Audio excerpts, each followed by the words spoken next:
Bears general manager Ryan Poles joined Adam Schefter on his podcast and opened up on a lot of topics as he continues to be just pretty honest about how things are going with the Chicago Bears. I thought I would react to a few things that stood out to me, so we'll do that here in just a moment. But first, if you like the job that the GM is doing and has done with the Bears up to this point, hit that like button. He hasn't been perfect, but you'd be hard-pressed to find a GM who's turned over a roster this quickly the way Ryan Poles has. So I'm hitting that like button. You should too. And let's dive into today's show.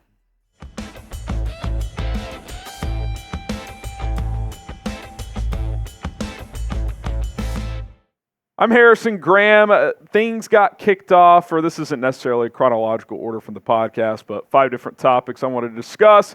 Why he drafted Caleb Williams, and he's, of course, hit on some of these topics some, but I thought he went a little bit deeper here with Schefty. He had this to say on this topic. I had a really good conversation with some basketball guys, some GMs. We talked about creativity, and that's like the new outlier in sports, guys that are creative and feel the game. They're not afraid to take chances. They're really good when the game is on the line, and you need that. Obviously, I came from a place that has someone that is really creative, so all of these things stood out to me. What I find interesting about Ryan Poles is he is not shying away from the fact that he sees some Patrick Mahomes and Caleb Williams. That is pretty clear at this point. Going back to the Combine, he was asked straight up, I believe by Greg Braggs over at CHGO, hey, do you see any Mahomes and Caleb? He was like, yeah, the arm angle, some different things. Like, it flashes on the tape. Like, he is not shied away from that. Now, again, is it a perfect comp? Do I expect him to have the same success as Mahomes? No. I mean, you're talking about a guy who's had an unprecedented start to a career, but there are similarities. The arm talent is similar. The ability to kind of just feel where the pressure's from and escape from it, whether it's stepping up in the pocket, spinning out, etc. I think both are pretty big competitors as well. I think we learned that over time with Mahomes because obviously he didn't win a ton at Texas Tech, but that wasn't due to a lack of competition from his standpoint. Obviously, Caleb's a pretty strong competitor as well from everything we've heard. I think this was an interesting nugget Poles said as well. He said, Caleb is the QB you win because of. You know, he said Justin Fields is a quarterback you win with, like you can win with him, but you can win with Caleb because of him. And what that means is when it comes to giving him a second contract, assuming he hits and plays well, when he's making $50, $60, $70 million per year, which that might be what it is 5 years from now, you got to be able to win because of him, because he is your best player. Because reality is you're not going to be able to pay everybody once a quarterback is on a contract of that magnitude. And the way they project and see how he can develop, they think he can be one of those top-tier guys. Revisiting the Panthers trade, this, of course, feels like it comes up anytime there's a, Poles is on a show, a podcast, or whatever. And when you look at the trade from this standpoint, it is pretty damn impressive. Like, this is how it's played out up to this point. The Bears have gotten DJ Moore out of that trade. They drafted Darnell Wright, Tyreek Stevenson, Caleb Williams the following year in this past draft. They still have Carolina's second-round pick in this next draft. Panthers have just gotten Bryce Young. That's it. And oh, by the way, as you kind of dissect this franchise-altering trade, the Bears have also indirectly from this trade gotten Keenan Allen and Rome Odunze. Because if they don't have Carolina's first-round pick, they're probably drafting a QB with their own pick at 9. So maybe they're looking to trade up, or they end up having to take J.J. McCarthy or something like that. So that means they wouldn't have Rome Odunze. And also, they got the number 9 pick from Carolina last year, used that to trade down to 10 to draft Darnell Wright, got an extra 4th-round pick, which means they had 2 4th-round picks for this past offseason for 2024 draft. Guess what they did with one of those 4th-round picks? Oh, yeah, they traded for Keenan Allen. Like, if they only have 1 4th-round pick, does Ryan Poles make that trade? I don't know. Maybe he does. Maybe he doesn't. But indirectly, that trade got you a couple more pieces than just the direct trade itself, which was already a pretty big fleecing up to this point. I mean, that is how you fast-track a rebuild, and Ryan Poles is kind of saying as much. He says, sometimes I wake up in the middle of the night thinking about if that trade didn't happen, how would we have gotten the roster to be a winner? Now, obviously, they haven't won at a high level yet, but most around the league think this team is on the precipice of being a contender. Now, whether they're a high-level contender this year or it starts next year, who knows? But I do think it goes to show that, A, you got to have a GM that knows what he's doing. But B, you need a little luck too. You need Davis Mills to beat the Colts on a wild Hail Mary. You need Carolina to suck so bad that you get the number 1 pick the next year. Like, yeah, you got a little luck there, man. Like, there's no question about it. Now, if that pick this year was the 6th pick, it would still be a hell of a trade. But the fact that it became the 1st after all you got last year in the trade too, like, yeah, that's the ball falling in your favor, and it's up to you as a franchise to take advantage of that opportunity.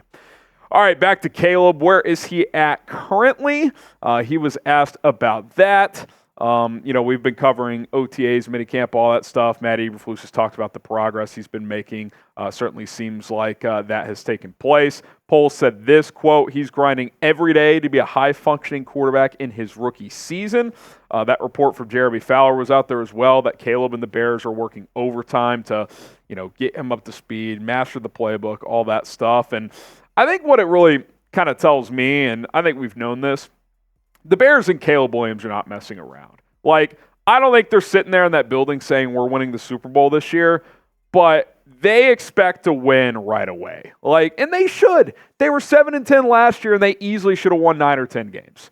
They lost 2 games in which they had a better than 98% chance of winning entering the fourth quarter per ESPN's predictor, whatever that thing is. Like, if you're on the Gamecast on ESPN, win probability.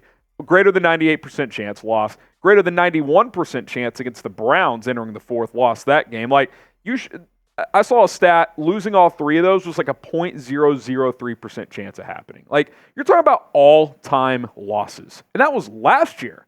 You think you're better at quarterback. You're definitely better at receiver. The defense is a year older. You add a Kevin Byard. Like, this team is ready. Oh, and you're still playing a last-place schedule right away, and Caleb Williams should be an upgraded quarterback. So, yeah, people think that this team's going to win. I think the Bears think they should be able to win at least at a fairly high level this year as well. So, listen, the excitement is palpable. They got to go out and do it. But the key to a lot of this, if they're going to be competitive this year, is Caleb Williams has to at least be a solid player as a rookie quarterback. If you're excited for Caleb, type the 18s down in the comments down below. Show him some love and really go above and beyond. And get yourself a jersey at chatsports.com/Caleb. That link is in the comments and in the description of this video. Got the navies, the whites, the oranges. They're all available. chatsports.com/Caleb. Click and shop today. We appreciate you for supporting us. Okay, a couple more here. He was pleasantly surprised that a couple of veterans were available. I just mentioned at least one of those, maybe both.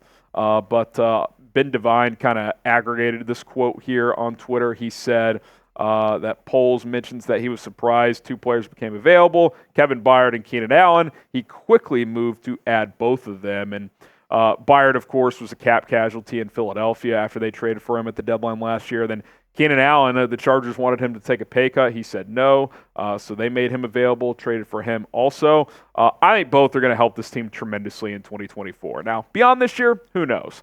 We've talked about Keenan Allen, possibility of him being a 1-year rental. Kevin Byard, signed a 2-year, $15 million deal. I would guess he's here both years of that contract. Beyond that, who knows? I don't think these are 5-year players here, but I think, as you kind of transition into this window of being a contender, I think both these players will help in that transition.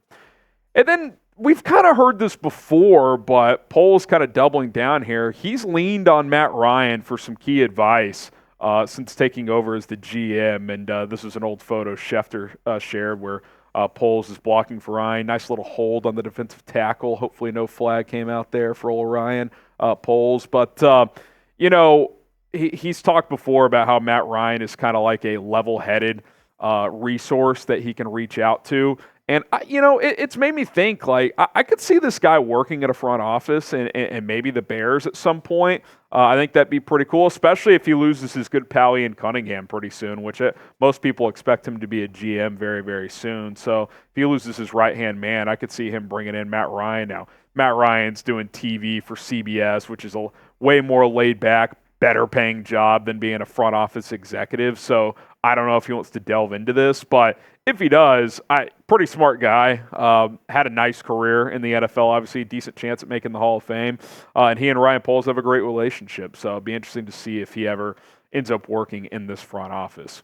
All right, that's going to do it for today's episode of Chicago Bears Now. We will be back this afternoon for day 2 of mandatory minicamp reaction, so be sure to lock us in for that. Until then, bear down.